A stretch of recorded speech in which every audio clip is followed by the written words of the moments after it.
साथियों, यदि आपने भी अपने हाथ की उंगलियों में कोई भी रत्न ये सोच करके धारण किया हुआ है कि वो आपके लिए सौभाग्य लेकर के आने वाला है, तो रुक करके पुनर्विचार करने की आवश्यकता है। क्योंकि रिसर्च ये कहता है और मेरा भी निजी अनुभव ये है, जब लोगों की कुंडली विश्लेषण के लिए समक्ष उनको बैठा करके हम पूछते हैं कि भाई ये फला रत्न आपने क्यों धारण किया हुआ है, तो कहते हैं कि ये तो मैंने बिजनेस के लिए पन्ना धारण किया हुआ है, शांति के लिए मैंने मोती धारण कर लिया है, ये मेरी कुंडली में लग्नेश है इसलिए धारण कर लिया है।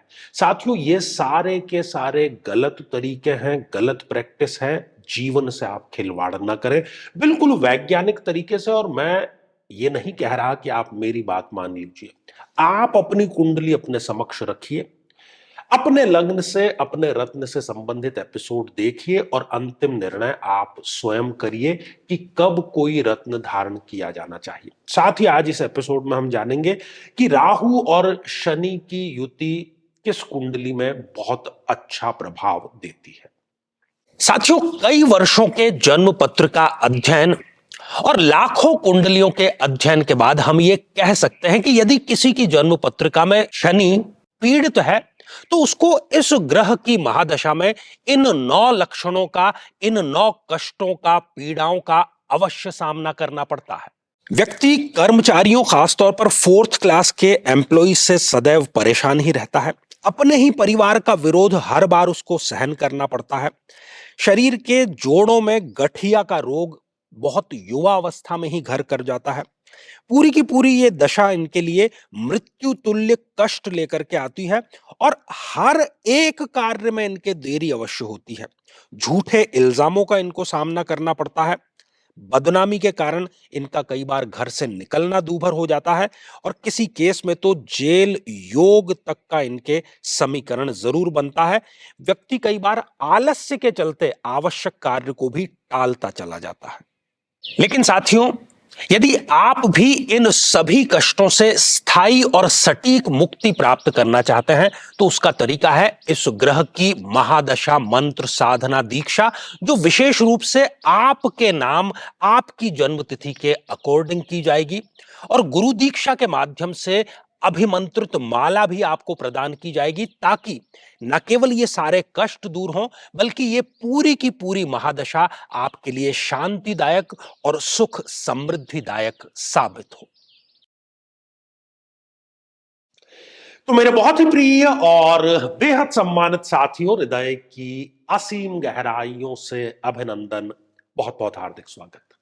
साथियों, नीलम एक ऐसा रत्न है जिसको लेकर के हमारे समाज में बहुत सारी गलतफहमियां हैं। कुछ ये कहा जाता है कि ये शायद रातों रात आपको सड़क पर ले आएगा, या हो सकता है कि रातों रात आपको शिखर पर लेकर के आ जाए। लेकिन लग्न कुंडली में क्या स्थिति है शनि की, उसी के आधार पर हम नीलम धारण कर सकते हैं। यदि अभी तक आपने अपने लग्न से संबंधित एपिसोड नहीं देखा है, तो यहां आई बटन में हमने आपको उसका लिंक प्रोवाइड करा दिया है, जाकर के जरूर देखें, समझें और सही निर्णय लें। साथियों, ये रही मकर लग्न की जन्म पत्रिका। 10 नंबर से ही जन्म पत्रिका का शुरुआत जो है वो यहां पर हो रही है। शनि जो है वो लग्नेश है, न्यायाधिपति है।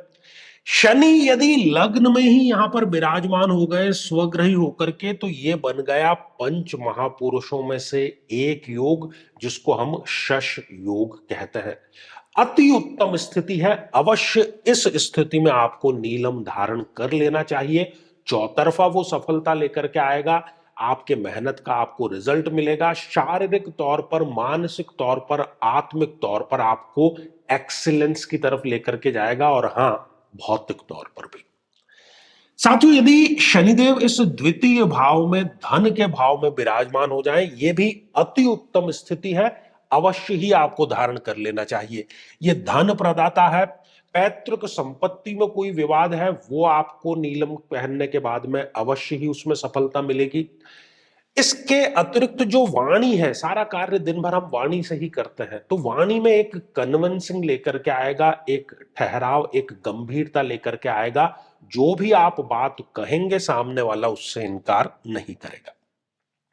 साथियों, यदि शनिदेव इस तृतीय भाव में विराजमान हो जाएंगे, यहां पर भी आप अवश्य ही नीलम धारण करें। थोड़ी सी आपकी मेहनत बढ़ा जरूर देगा, लेकिन आप सुनिश्चित रहिए रिजल्ट आपको अवश्य मिलेंगे। यहां पर शनिदेव आप यदि कोई रिस्क लेकर के काम करते हैं तो उसमें ये आपको संभालने का कार्य करेंगे। भाइयों से आपके संबंध बेहतर कराने का कार्य करेंगे। साथियों, शनिदेव यदि इस चतुर्थ भाव में विराजमान हो जाए, अब कई लोग कहेंगे कि लग्नेश है, केंद्र में ही विराजमान है। साथियों, नीच राशि के हो गए, अब वो योग कारक नहीं रहे और वो आपको अच्छा रिजल्ट प्रदान नहीं करेंगे। इस स्थिति में आपको नीलम बिल्कुल भी धारण नहीं करना चाहिए। माता के स्वास्थ्य को लेकर के चिंता बढ़ जाएगी। अपना घर, अपनी गाड़ी आप खरीदना चाहते हैं तो उसमें कोई ना कोई दिक्कत आ जाएगी। और सबसे बड़ी बात, ये चरित्र पर कोई गंभीर और झूठा आरोप भी अवश्य लगा देता है। साथियों, शनिदेव यदि इस पंचम भाव में विराजमान हो जाए, अति उत्तम स्थिति है। अवश्य ही आप नीलम धारण करें। संतान प्रदाता है, आकस्मिक धन प्रदाता है, प्रेम में प्रेम संबंधों को आगे बढ़ाने का कार्य करेगा और प्रेम को यदि आप परिणत करना चाहते हैं विवाह में, उसमें भी ये आपको सहायक अवश्य होगा।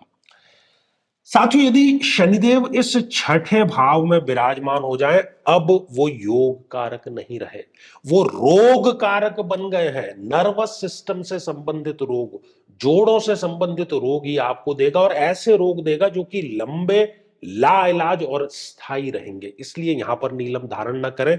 छोटी बड़ी जेल यात्रा, अपमानजनक स्थितियां, नशा, इन सब की स्थितियां पैदा कर देगा। साथियों, शनिदेव यदि इस सप्तम भाव में विराजमान हो जाए, अवश्य ही आपको धारण करना चाहिए। ये विवाह के लिए उत्तम स्थितियां उपलब्ध कराएगा। दाम्पत्य जीवन में कोई छोटी या बड़ी खटपट है, उसको ये ठीक करने का कार्य करेगा। और साथ ही यदि आप कोई ऐसा व्यापार करते हैं जो कि साझेदारी का है, पार्टनरशिप का है, उसमें भी यह हमेशा लाभकारी ही साबित होगा। साथियों, शनिदेव यदि इस अष्टम भाव में विराजमान हो जाए, मृत्यु के भाव में विराजमान हो जाए, शत्रु राशि में यहां पर वो आ गए हैं, इसलिए सर्वथा नीलम त्याज्य है। नहीं आपको धारण करना है, नहीं तो ये पुराने पाप लेकर के सामने खड़ा कर देगा। कोई 2 नंबर के कार्य में किसी प्रकार की इंक्वायरी यहां पर ये खड़ी कर देगा।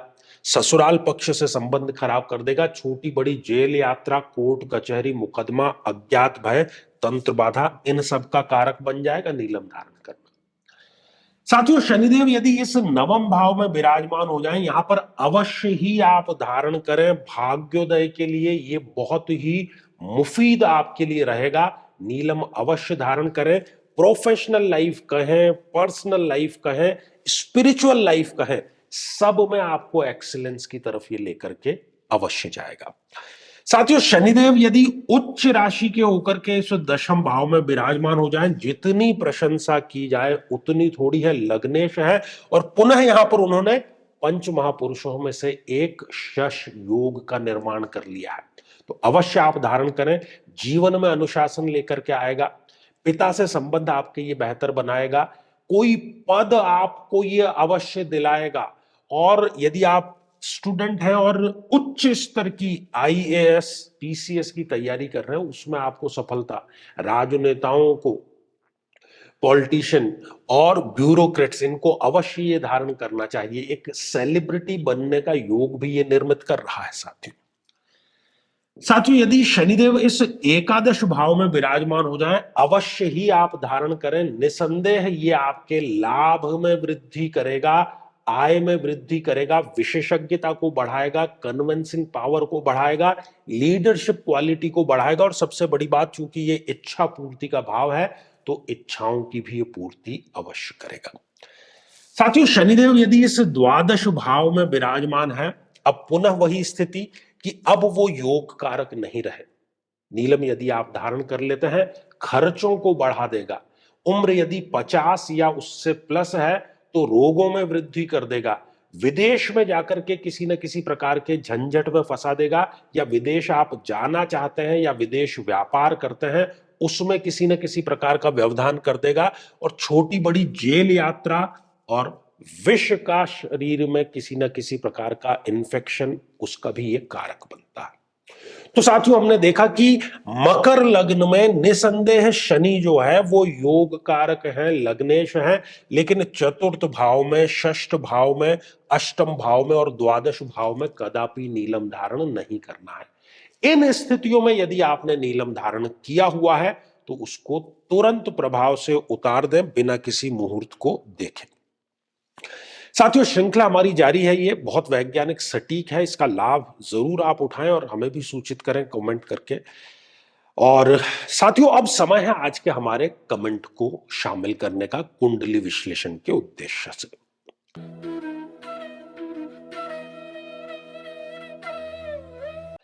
साथियों आज का जो कमेंट है ये उर्वी जगत इनका आया है। सर मेरी लिब्रा लग्न है, तुला लग्न की ये बात कर रहे हैं। आइए हम एक तुला लग्न की जन्म पत्रिका यहां पर खोल लें ताकि समझने में हमें आसानी रहे। तो ये रही तुला लग्न की जन्म पत्रिका, शुक्र के लग्न की जन्म पत्रिका। मेरी कुंडली में 4th हाउस में राहु प्लस शनि कंजक्शन है। राहु और शनि, शनि योग कारक है, वो भी यहां पर शश नाम के पंच महापुरुष योग का निर्माण कर रहे हैं, स्वग्रही है योग कारक, बहुत सुंदर स्थिति। दोनों रेट्रोग्रेड, दोनों ही वक्री है। राहु तो सदैव वक्री ही रहता है, शनि यहां पर इनके वक्री है। ठीक है भाई, मकर राशि में है तो इसका मतलब क्या है? देखिए इसका मतलब बहुत अच्छा और बहुत सुंदर है। शनि की महादशा आपके लिए बहुत अच्छी रहेगी, सुख समृद्धिदायक रहेगी, स्पिरिचुअल फील्ड में आपको आगे लेकर के जाएगी। और राहु की भी महादशा अच्छी रहेगी क्योंकि राहु शनि के भाव में है और शनि की ऊपर छाई होते हैं, तो दोनों ही बहुत अच्छी स्थितियों में है। शनि 1 डिग्री के, अब यहां पर माइनस पॉइंट आ गया। 1 डिग्री मतलब नवजात शिशु के समान, और नवजात शिशु डिपेंड रहता है दूसरों पर अपने शारीरिक कृत्यों के लिए। राहु 16 डिग्री, ठीक है इनकी डिग्रियां।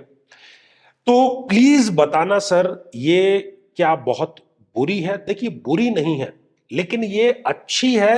अच्छाई यहां पर दबी हुई है। जब तक आप शनि को यहां पर प्रबलता या बल प्रदान नहीं करेंगे, शश योग का लाभ नहीं मिलेगा। इसलिए शनि को आप बलवान करें, नीलम भी आप धारण कर सकते हैं, शनि की आराधना ज्यादा से ज्यादा करें और महादशा को जो है उसको साधें।